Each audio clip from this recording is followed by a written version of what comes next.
Brenda and Jason Crawford, her husband, are one of Montana's many adoptive and foster parents.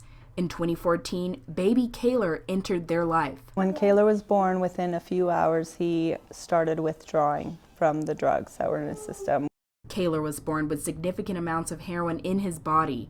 The Crawfords needed special training to care for their adopted son before he could leave the hospital. The one question they asked us was if we were comfortable giving him morphine treatments, which was really scary for us to think that you'd give an infant morphine. Brenda said Kaylor suffered from many symptoms they had to watch out for.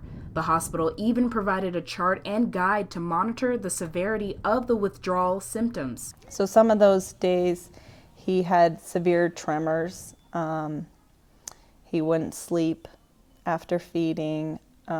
His respiratory rate was increased. Jason says it took 7.5 weeks to get Kaylor off his morphine treatments. It just takes time, so they're in pain and they're hurting, and they want you to do something about it.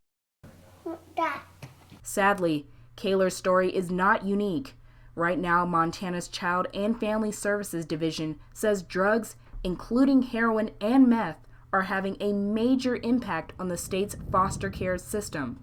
At least 2/3 of our cases are related to drugs, and most of them are methamphetamine. Statewide, over 65% of more than 3,400 children in Montana are in foster care because of drug abuse. They are children taken from homes with parents who are users and infants born addicted to drugs. Our system's blowing up because we have kids who are not moving to be adopted in a timely fashion because people can't get sober, and we're moving more and more kids because people can't stay off of methamphetamine.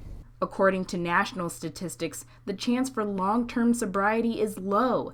It's between 5 and 10% for methamphetamine users. We used to struggle with getting permanency for children because when someone's using methamphetamine, the long-term recovery is very low. Child Family Services has resources to help those with chemical dependency and mental health. Once we get temporary legal custody, the children were required to put a treatment plan in place. And if the treatment plan says that we want chemical dependency counseling, then the state's mandated to pay for services.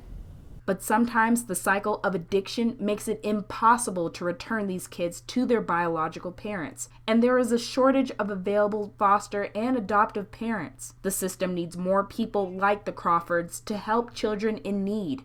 Thanks to their dedication, there is hope for some of these children. And when he got off the drugs, it was like he was a whole new person because he didn't have that influence. He's brought great joy to our lives. He is everything and more than I expected. He is a huge part of our family. We couldn't imagine our life without him. In Helena, Lindsey Ford, MTN News.